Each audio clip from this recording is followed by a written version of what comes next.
Hello, my dear adventurers. It's Teddy here. Welcome back to our cozy corner of stories. Tonight, I invite you to travel with me to the Emerald Isle of Ireland, a land of ancient legends, misty green hills, and magic lingering in the air. For as long as I can remember, I've been enchanted by the timeless myths and folktales of Ireland. Now I'm so happy to share some of my favorites with you, in the hope that they lull you into a peaceful sleep. So find a comfortable spot, let your eyes gently close if you wish, and allow the soft cadence of my voice to carry you away. Imagine a gentle fire crackling beside us, and outside the window, the night sky is strewn with stars over a quiet Irish countryside. Can you hear the distant whisper of the wind through the grass, and the faint murmur of a stream nearby? Breathe deeply, and feel the day's worries melt into the twilight. Tonight, we'll wander together through story and myth. We'll walk among ancient gods on sacred hills, stand beside heroes in their moments of bravery, and listen for the gentle weeping of fairy spirits in the dark. We may hear the sorrowful song of a banshee on the breeze, or follow the footprints of a seal woman disappearing into the sea foam. Perhaps, if we are very fortunate, we'll even glimpse the shores of Tir na Nog, the legendary land of eternal youth, glowing softly beyond a veil of ocean mist. All these wonders await us in the tales to come. There's no need to rush. Our journey will be unhurried and gentle, with each step bringing us deeper into the heart of Irish lore. Curl up and relax, my friend, as our adventure begins.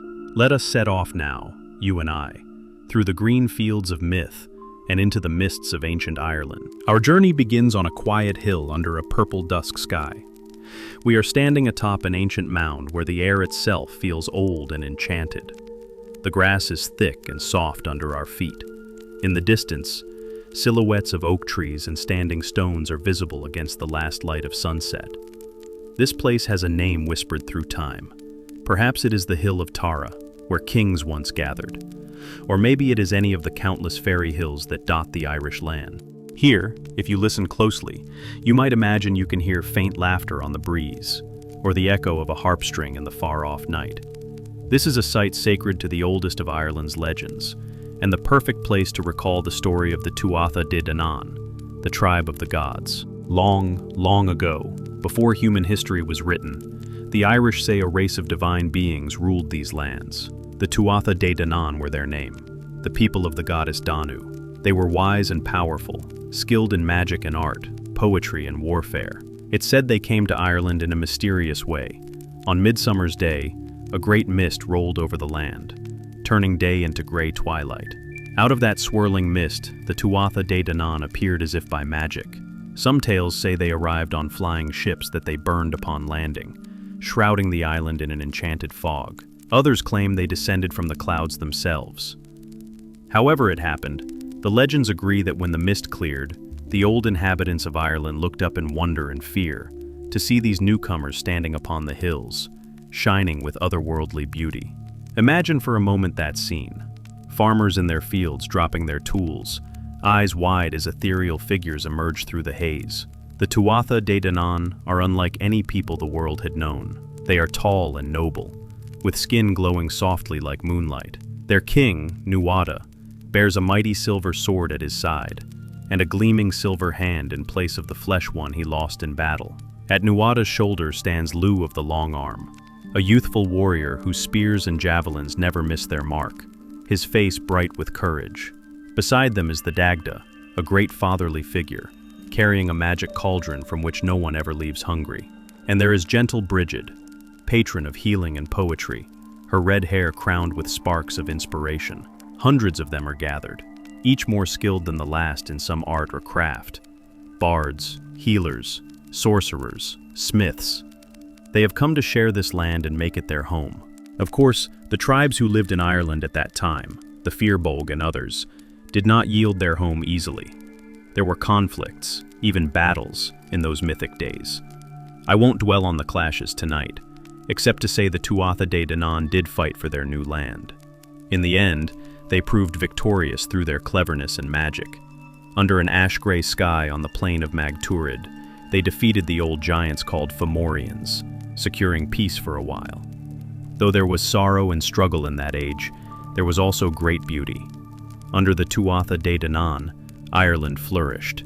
They taught its people arts and crafts, music and knowledge. The land became green and rich under their care. For a time, the Tuatha De Danann ruled openly, and their wonders were many. They say 4 great treasures were given to Ireland by them. A stone of destiny that would cry out upon being stepped on by the true High King. A spear that never lost in battle. A sword that no enemy could escape once drawn. And a cauldron that could feed an army without running dry. With gifts like these, the reign of the Tuatha was a golden era of plenty and magic. Can you picture it? Golden sunlight over endless forests and meadows, where the laughter of the Tuatha De Danann rang out as they walked among mortals, sharing knowledge and delighting in the world. In those days, it said you might even catch the gods themselves dancing in the moonlight at the summit of a hill, or hear the distant notes of the Dagda's harp carrying through the evening air, bringing gentle sleep to all who heard it. But even golden ages must end. Eventually, new tribes of humans came to Ireland, the Milesians, ancestors of the Irish people. These newcomers were not gods, but mortal men and women seeking their own place under the sun. By now, the Tuatha De Danann had grown weary from their struggles with the Fomorians. Rather than make endless war with humanity, the Tuatha decided to step aside and let mortals inherit the realm of daylight. In a poignant, fateful moment, the Tuatha De Danann gathered on the sacred hills one last time. With their king's blessing, they retreated from the world of humans. They did not go to another country. They went into the earth itself. Legends say the Tuatha De Danann walked into the She, the hollow hills, through invisible doorways. One by one, they vanished beneath grassy mounds, slipping into a parallel realm often called the Otherworld. It was not a death or an ending, but a transformation. The Tuatha remained in Ireland, only hidden from mortal eyes.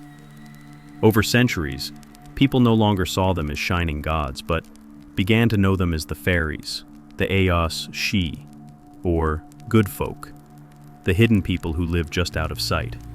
Even now, on nights like this, with stars glittering overhead, you might feel a presence in certain lonely places, a quiet ancient ring fort, or a solitary thorn tree standing in the middle of a field.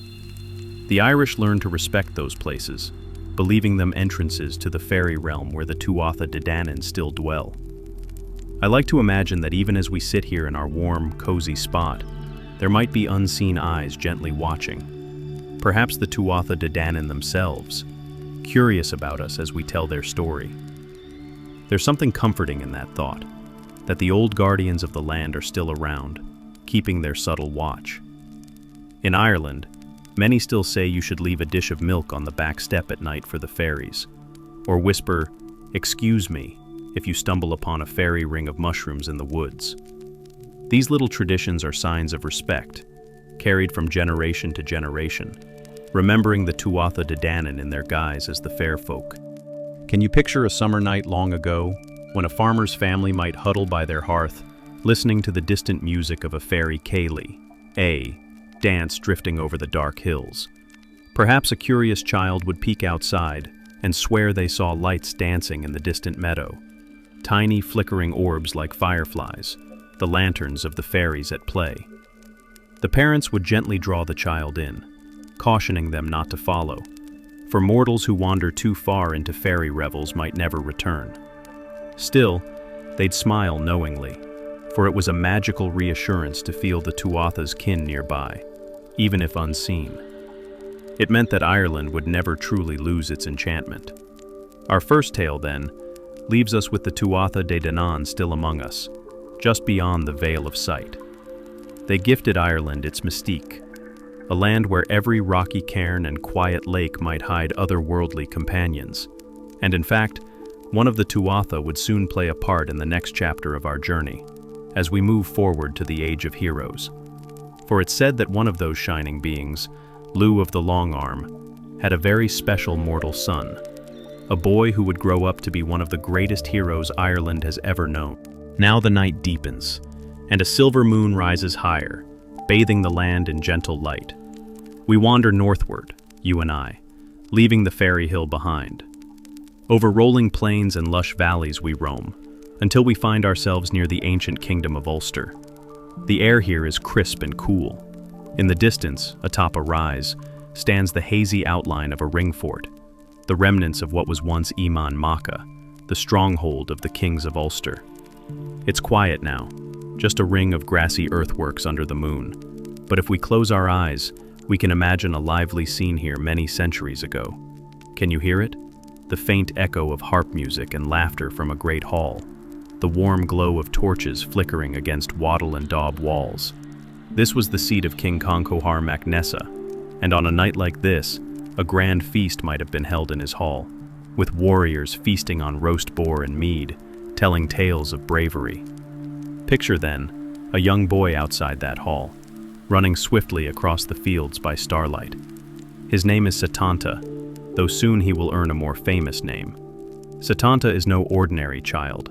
There's a fire in his heart and the strength of a grown man in his limbs, even at the age of 7. Some whisper that he is the son of the god Lu himself, and indeed his bright eyes and fearless spirit seem to hint at divine heritage. On this night, Setanta is racing to catch up to King Conchobar's party. The king and his men went ahead to a feast at the home of a wealthy smith named Cuchulainn, and Setanta, who had been busy playing a game of hurling, is arriving late, determined not to miss out on the fun. He trots through the night-shrouded woods toward Cuchulainn's lodge, humming a little tune and tossing his hurley stick from hand to hand. When Setanta finally approaches the fire-lit courtyard of Cuchulainn's estate, he is met not with a friendly welcome, but with a low, fierce growl from the darkness. The hairs on the back of his neck rise as he realizes Cuchulainn's massive hound, a guardian as large as a bull, has been released to roam the grounds. In the bustle of the feast, everyone forgot young Setanta was still outside, and now the huge dog considers him an intruder. With eyes gleaming and fangs bared, the beast springs from the shadows, charging straight at the boy. Most children would scream or flee in terror, but Setanta, for all his youth, has the courage of 100 warriors. In one fluid motion, he whips his hurley stick forward and strikes his ball with all his might. The ball sails true through the darkness and down the hound's throat as it leaps, stopping the creature mid-snarl. The great dog falls, slain by the boy's uncanny shot. When King Conchobar and the others rush out at the commotion, they find brave Setanta standing wide-eyed over the body of the formidable hound. He's panting from exertion and the shock of what he's done. The men marvel at the child's feat. Such strength and aim would be impressive in a seasoned warrior, let alone a boy. But their admiration is mixed with dismay.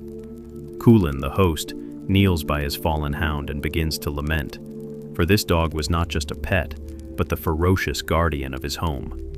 Seeing the smith's sorrow and realizing the trouble he has caused, Setanta's heart aches with guilt. He steps forward, placing a small hand on Cuchulainn's arm and says, "I'm so sorry for your loss. Your hound was only doing its duty. I had no wish to cause harm." The boy then does something that makes all the warriors present stare in respect. He offers to take the place of the hound. Setanta solemnly vows that he himself will guard Cuchulainn's house and lands, protecting them from all threats, until a new pup can be raised to adulthood to succeed the fallen guardian. It is a bold and selfless promise from one so young, and for a moment there is silence as those gathered absorb the earnestness in Setanta's voice. King Conchobar breaks into a proud smile. What nobility his young nephew shows. Cuchulainn, wiping his tears, gently lifts Setanta to his feet and says, "No, brave lad, there'll be no need for that. You've shown tonight that you have the heart of a protector already." He is moved by the boy's willingness to atone. In honor of Setanta's deed and offer, the druid Cathbad proclaims that from this day forth, the boy shall bear a new name, Cuchulainn, meaning the Hound of Cuchulainn. The warriors cheer, clapping the blushing boy on the back as they all return to the hall. And so, around the golden firelight, with shadows dancing on the walls, begins the legend of Cuchulainn. Cuchulainn grew to be the greatest hero of Ulster, some say, of all Ireland. By the time he reached manhood, stories of his deeds were told in every hall and cottage. It was said that when battle fury overtook him, he became almost superhuman. His body might tremble and transform with the intensity of his rage to protect his people. Though that fierce power was terrifying to his enemies, Cuchulainn was also known for his generous spirit and loyalty. In peaceful times, he was the beloved lad who laughed with his friends, raced his chariot horses along the shore for sport, and composed sweet poems for his wife Emer in the evenings. He was a hero in the truest sense, courageous and strong, yet capable of great gentleness and honor. One of the most famous chapters of Cuchulainn's saga is the Tyne Bo Cuanga, the cattle raid of Cooley. In that epic, a rival queen named Med of Connacht invades Ulster with a massive army, seeking to steal a prized brown bull. A terrible curse falls upon the warriors of Ulster, rendering all of King Conchobar's men incapacitated with weakness and pains, all except 17-year-old Cuchulainn. The young hero finds himself the lone champion able to defend the province, and defend it he does. Night after night, at a narrow ford between two rivers, Cuchulainn stands against Meb's hosts. He combats them in a series of single combats, one warrior at a time, from sunrise until dusk, refusing to yield an inch of ground. Can you see him in your mind's eye? A lithe figure, spear in hand, backlit by the red glow of dawn, facing down wave after wave of challengers. Though weary and wounded, Cuchulainn's determination does not falter, for his people are behind him, sleeping and vulnerable, and he will not let them come to harm. Such is his bravery that the opposing army begins to feel a supernatural dread at the mere sight of Ulster's hound guarding the ford. Thanks to Cuchulainn's valor, Queen Meb's forces are eventually driven away, and Ulster is saved. The victory, however, comes at a great cost for our hero. He loses dear friends in the battles, and he himself is nearly broken by the endless ordeal. The tale of that conflict is both heroic and tragic, and reminds us that even legends carry sorrow within them. But the people of Ulster never forgot the young hero who stood alone for them. In later years, whenever the bards sang of Cuchulainn, their voices would swell with pride and a touch of sadness. They would tell of how in the end, even Cuchulainn met his fate, as all mortals must. Yet he met it standing tall and defiant until his last breath, tied upright to a stone so that none would see him fall. And they'd recount how, when the enemy finally dared approach, they found a mighty hawk perched on his shoulder, guarding his body. A sign that Lugh, his divine father, was watching over his son even in death. But hush, we won't linger on the sorrowful end tonight. Instead, let's remember the image of Cuchulainn in his glory, a youth with tousled dark hair and flashing eyes, practicing his spear throw in the yard at Eamon Macha. A loyal friend who could be found cradling his foster brother's head and weeping after a hard-won fight. A fearless warrior who, when duty called, became as ferocious as a storm to defend those he loved. The Hound of Ulster's spirit seems to live on in the very soil of the north. Perhaps on some quiet hilltop, if you stand alone at dusk, you might sense a presence, a proud, watchful energy, as if the ghost of Cuchulainn still patrols, keeping his province safe through the long night. In any case, his name shines forever in the constellation of great Irish heroes. We take a moment to honor that bravery, letting the lessons of Cuchulainn's tale settle in our hearts. Courage, honor, sacrifice. Even in the soft world of sleep, these ideas inspire and comfort us. Now, as the night breeze rustles the leaves in the trees around us, let's gently move on. We'll leave behind the echo of warriors' swords and battle cries, and travel southwards and onward, deeper into the countryside of Ireland, and into the next legend waiting for us by a quiet riverside. Do you hear that new sound now? The cheerful gurgling of water over stones? We've come to the banks of a broad, winding river. Silver moonlight dances on the water's surface, and tall reeds whisper as they sway along the shore. This is the River Boyne, one of Ireland's most storied rivers, a ribbon of life flowing through green counties. Along its bends stand ancient hazel trees, their branches stretching over the water as if eager to share their secrets. There is a special hush here, a sense that something sacred happened long ago on this very spot. This feeling heralds the tale of Fionn MacCool and the Salmon of Knowledge. Before he became a great leader, Fionn, whose name means fair one or bright, was known as a curious, fair-haired boy with a quick smile and quicker wits. He was orphaned as a baby when his father, a chieftain, was killed in battle, and his mother sent him into hiding for safety. In his youth, he went by the name Demni, and he spent years wandering under the guidance of tutors and guardians, who kept him safe from those who might harm the heir of Cuhal. One of these mentors was a wise old poet and druid named Finnegas. Picture Finnegas, a gentle sage with a long beard the color of snow, kind eyes crinkled at the corners from years of laughter and thought. He lives in a simple reed-thatched hut beside a bend in the Boyne. By day, he teaches the boy Demni the secrets of poems, the names of plants and animals, and the movements of the stars.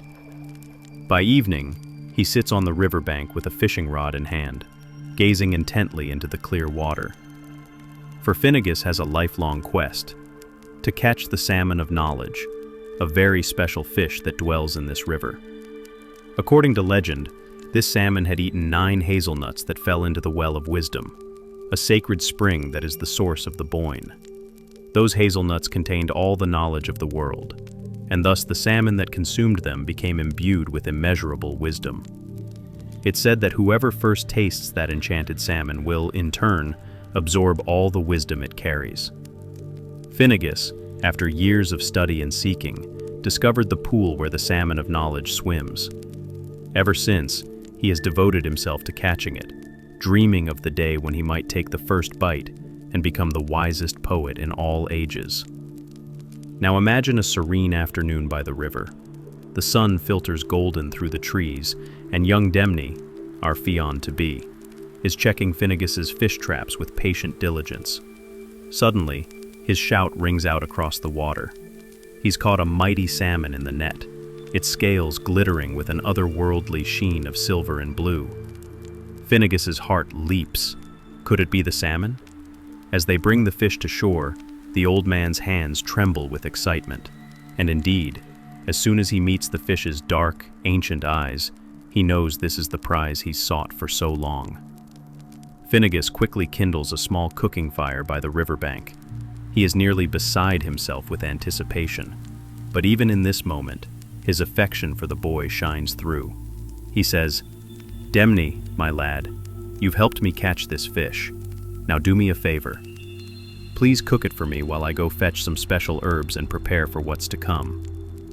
The old poet wants everything to be just right. Before stepping away, he makes Demni promise not to taste even a morsel of the salmon. The boy nods dutifully. He respects his master and certainly wouldn't disobey. So Demni sets to the task, carefully spitting the salmon of knowledge over the crackling fire. He watches it closely as it roasts, turning it so it cooks evenly. The smell that rises is delectable, rich and savory, with a faint sweet hint of hazelnuts on the breeze. After a time, the fish's skin begins to crisp and blister in the heat. Not wanting it to burn, Demni leans in and presses his thumb against a bubbling spot on the fish's side to test if it's done. In doing so, ouch! He scalds himself on a drop of hot fish oil that pops from the skin. Instinctively, the boy yelps and puts his thumb in his mouth to soothe the burn. Concerned, Finnegas rushes back at the sound of his student's cry. He finds Demni sucking his thumb, and the perfectly cooked salmon ready to eat. "Are you hurt, my boy?" the old man asks. Demni explains the small burn, a bit embarrassed at his own carelessness. Finnegas's eyes narrow with sudden curiosity. "Did you taste the fish at all?" he asks in a careful tone. "No, of course not," Demni insists, then admits, only whatever was on my thumb when I burned it." The poet regards the boy in silence for a long moment. Finnegas is wise enough to sense that fate has just played its hand. He notices something different about the youth. A new brightness in Demna's face, a depth in his gaze that wasn't there moments before. It is subtle but unmistakable. In that accidental taste, Demna has become the one to gain the salmon's gift of wisdom. 1,000 unknown truths are now blooming quietly in the back of the boy's mind like a secret garden. Finnegas feels a pang of disappointment, yes, but it quickly melts into acceptance, and even a gentle joy. This outcome was meant to be. He recalls now an old prophecy that said the salmon would be caught by a great poet, but eaten by a far greater one. Perhaps young Demna is the one destined for that greater role. Hiding a small sigh, kind Finnegas urges the boy to eat the rest of the fish. "Go on, son," he says softly. "Your destiny is clearly entwined with this salmon. It's yours now. Take its knowledge, with my blessing, Demna," who will soon take up his true name, Fionn, does as instructed. With each bite of the tender salmon, he feels his mind expanding like a starry sky on a clear night. All the wisdom of ages, the poetry of the world, the secrets of nature, they pour into him as gently as the Boyne flows to the sea. By the time he finishes the meal, the transformation within is complete. The once carefree boy now carries the glimmer of profound understanding behind his eyes. From that day on, Demna was Demna no longer. When next he introduced himself, he chose the name Fionn to match the brightness that now illumined his thoughts. Armed, or rather, enlightened, with the salmon of knowledge's gift, Fionn McCool grew into a leader of incomparable sagacity. He would go on to gather the Fianna, Ireland's greatest band of warriors, and earn renown for his clever judgments and noble spirit. People would say that Fionn could draw upon an encyclopedic memory and foresight simply by placing his thumb, the one burned by the salmon, between his teeth. It became a habit of his whenever he needed to solve a riddle or make a tough decision. A thoughtful nibble on his thumb, and the answer would spring to his mind as though whispered by the universe itself. Under Fionn's guidance, the Fianna became the guardians of the land, defending the High King and protecting the common folk from threats, both human and supernatural. They lived a charmed life in many ways, hunting in the deep forests, feasting under the stars, composing songs about their adventures. Fionn was not just their commander, but their teacher and friend. He taught them the wisdom of living in harmony with the land, how to track animals without upsetting the balance of the woods, how to treat the local farmers kindly, and uphold justice wherever they roamed. Around the campfires at night, Fionn would share insights that few others could fathom. Yet he always did so humbly, crediting his mentors and experiences for his knowledge. One can imagine that around those fires, there might have even been nights when Fionn spoke softly of the source of his enlightenment. Perhaps by the gentle crackle of burning logs, he recounted to his closest companions the story of Finnegas and the sacred salmon, reflecting on how wisdom can come when you least expect it, even from a painful burn on the thumb. And I suspect Fionn always emphasized how grateful he was to his old poet teacher who, in recognizing destiny, willingly stepped aside so that the young hero could fulfill it. It's a beautiful lesson in generosity and fate, isn't it? Finnegas sought wisdom all his life, and in the end, his role was to pass it on to someone who would use it to lead and protect many. As we sit here by our imaginary river, with the night thick around us but friendly in its darkness, let's savor the gentle ending of Fionn's salmon story. The River Boyne continues to flow, moonbeams dancing in its current, as though celebrating the continuity of knowledge from one generation to the next. The hazel trees stand guardian on the banks, just as they did in Finnegas's day, perhaps still dropping an occasional nut into the water.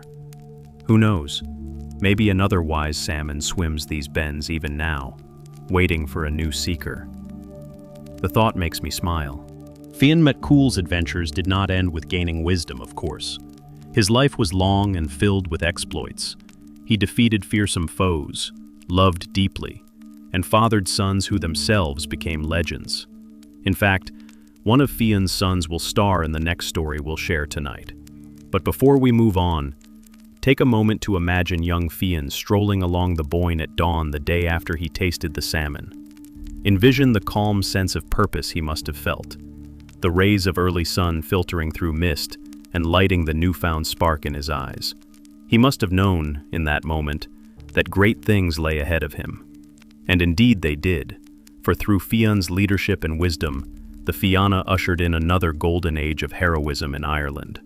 From the hazy realm of ancient gods and the high deeds of heroes, our path now gently wanders toward the everyday folk of Ireland, the farmers, the fishers, the weavers and shepherds who lived on this island through the centuries. For even in their quiet lives, the threads of magic and mystery were woven tightly. Ireland's mythology isn't only battles and quests, it's also the soft, uncanny experiences that might befall an ordinary person on an ordinary night. The boundaries between our world and the other world are thin here, remember, and sometimes the supernatural makes itself known in whispers and subtle happenings rather than grand epics. The hour is growing late, the moon high and round. A few gauzy clouds drift across the stars. The scene around us changes as we imagine ourselves now in the shoes of a common villager in old Ireland. Perhaps you are a farmer's wife, or a young shepherd, or an old man in a lonely cottage. Choose whatever form feels right, and let the landscape materialize around you. See the simple whitewashed cottage nestled at the foot of a hill, the fields of barley or potatoes swaying gently in the night breeze. The world is mostly asleep. Even the birds and insects are quiet, leaving a hush as deep as a held breath. In this lull of midnight silence, a single mournful cry suddenly rises from the distance. It's a wailing, a high keening sound that drifts through the darkness and makes your blood run cold at first hearing. The cry is like a lament, filled with heartbreak. It ebbs and flows, then falls silent, only to resume a moment later even more plaintively. Anyone who has grown up in these parts knows what that sound likely means. Your heart beats faster, and you exchange uneasy glances with your loved ones, for you know the legends. It is the voice of the banshee. The banshee, in Irish, beanshee or beanshee, meaning woman of the fairy mounds, is one of the most haunting figures in Irish folklore. She is a fairy woman, but not of the playful, mischief-making sort. The banshee's role is woven with sorrow and love. She is a messenger, a herald of impending loss. Her eerie keening is said to foretell that someone is about to die, usually someone from an old Irish family line. Hearing her cry is chilling, yes, but it's not meant as a curse. Rather, it is a sorrowful warning, almost an expression of sympathy from the other world. Let me paint her image for you, as described in many an old tale. The banshee often appears as a woman draped in white or gray, sometimes wearing a tattered, hooded cloak. In some stories, she is young and ethereally beautiful, with long, pale hair that she combs with a silver comb while she weeps. In other accounts, she is an old crone with wild eyes, her face wrinkled with centuries of grief, washing blood-stained clothes in a dark stream by moonlight. She might be visible, wringing her hands in distress, or sometimes she's invisible, known only by her heart-piercing sobs echoing on the wind. One constant detail is her hair. Whether youthful maiden or aged matron, the banshee's hair is said to be long, flowing, and silver white, catching the moon's glow as she mourns. Now, imagine you are that villager again, peeking out your cottage door after hearing the cry. The night is misty. Perhaps, down by the grove of hawthorn trees, you glimpse a faint figure. She might be bent over, her shoulders shaking with the force of her crying. Or you just catch a flash of that pale hair as she vanishes behind the hedgerow. A chill settles over the farmyard, but along with it comes a strange sadness that fills your own eyes with tears, even though you're not sure why. The banshee's wail is not like an ordinary scream. It carries the weight of centuries, a sound of pure lament, as if all the heartbreak in the world has been concentrated into a single, fragile voice. When the crying ceases, the night feels heavier. You close the door and quietly light a candle, whispering a prayer or simply holding your loved ones close. You might not sleep much the rest of that night, anxious about who the cry was for. And indeed, within a day or a week, the community will learn of a passing. It could be an elderly relative, peacefully expiring in their bed in a cottage a mile down the road. Or news might come that a family member far away has died unexpectedly. When you hear that news, you remember the banshee's song and realize it was meant as an omen, a compassionate one perhaps, bracing those left behind for the coming grief. Many families in Ireland have treasured, and sometimes chilling, stories of the banshee associated with them. One famous tale recounts how, the night before a prominent member of the O'Grady family died. Neighbors heard keening coming from the dark woods near the house. When they investigated, they saw a mournful woman washing something in the stream. On closer approach, they realized she was washing a shroud, the burial garment, and the water ran red as blood over the cloth. She vanished when confronted, leaving only the echo of a sob. The next morning, the household woke to find that the family elder had passed in the night. They knew then that the banshee of the O'Gradys had been giving her warning and honoring the dying member with her grief. As unsettling as these tales are, there's a strangely gentle respect that people have for the banshee. Unlike some ghostly apparitions, she isn't an enemy to be feared or fought. She's almost seen as a guardian spirit of the family, albeit one whose arrival no one eagerly anticipates. In whispers, elders would say the banshee loved the family she chose, and wept because she hated to see them in pain. In some variations, the banshee was thought to be the ghost of a beloved ancestor, perhaps a woman who died tragically, who now keeps watch and helps escort her descendants into the next life with her song. There's a soft spot in my heart for the story of the banshee, melancholic though it is. There's something profoundly human in the idea that even the fairies have empathy for our mortality, that even in the unseen realms they know the pain of losing someone. The banshee's cry, terrifying as it may be in the moment, is a lament of love. It says, "Prepare yourselves, say your farewells. You are not alone in your sorrow. The otherworld mourns with you." In a way, it's a reminder that death is a part of life's cycle, and that grief is the price of love, a price even a spirit is willing to pay by wailing through the night. So, the next time you hear the wind moan in a certain high, forlorn pitch on a lonesome night, you might think of the banshee. Perhaps it's just the wind, or perhaps something more. But fear not. If it is a banshee, her presence means that love endures, even into the realm of shadows. After all, she wouldn't cry if there weren't love involved in the fate she sings of. Now, dear adventurer, let us gently leave that somber yet tender scene. The banshee's cry fades into silence, and the night feels deep and still once more. Our journey isn't over yet. We have felt the warmth of divine heroes and the chill of a fairy's lament. Now, we drift toward the murmuring shore of the vast Atlantic, where another kind of reconstruction awaits under the waves. Follow me in your imagination now, to the western coast of Ireland. We walk under the midnight sky until we smell salt on the cool breeze and hear the rhythmic hush-hush of ocean surf. The sea spreads out before us, dark and glittering, reaching to touch the horizon. Here, the shoreline is wild and beautiful, rugged cliffs and hidden coves. But we choose a gentle, sandy beach for our next stop, a little crescent of shoreline guarded by smooth gray rocks. The sand is damp and cold under our feet, and each wave that washes in leaves a shimmering mirror in its wake, reflecting the moon.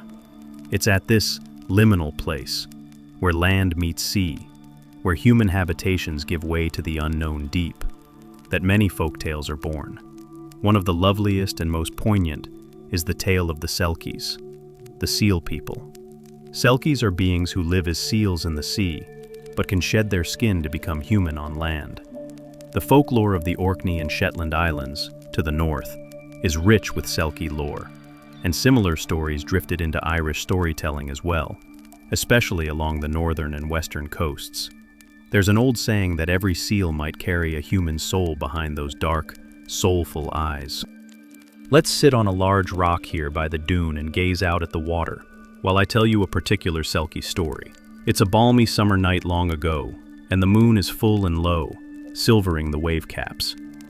A young fisherman from a nearby village, let's call him Aidan, is walking this very beach, unable to sleep for thoughts of longing swirling in his heart. Perhaps he longs for love, or simply something beyond the ordinary rhythms of village life. As he strolls, Aidan notices a group of sleek seals not far offshore, bobbing in the gentle waves. They seem to be watching him. He chuckles, lifting a hand in greeting. He's always liked seals, thinking them the dogs of the sea with their big dark eyes and curious faces. To his surprise, One by one, the seals swim to the shore. 5 in all, he counts. They haul themselves onto the sand, not 20 yards from where he stands, half hidden behind a boulder. By the moon's grace, Aidan witnesses something few humans ever have. Each seal wriggles and shakes, and then peel, slip. The seal's skin comes away, almost like a cloak dropping to the sand, revealing a human form emerging from underneath. Aidan rubs his eyes in disbelief. Before him now stand 5 women, incredibly beautiful, their skin pearlescent in the moonlight, their long hair cascading down their backs. They laugh among themselves with musical voices. Their sealskins lie in a heap nearby, like smooth gray coats. The women, the Selkies, link hands and begin to dance barefooted at the edge of the surf. Their feet splash in the glowing tide, and their laughter rings out like soft bells over the whisper of the sea. Aidan's heart nearly stops at the sight. He knows he should not spy on such a magical, secret gathering. It feels sacred and private. Yet he cannot bring himself to move or speak and break the spell. Among the Selkie maidens, one stands out to him, the tallest, with hair the color of honey under the moon and eyes that shine like stars.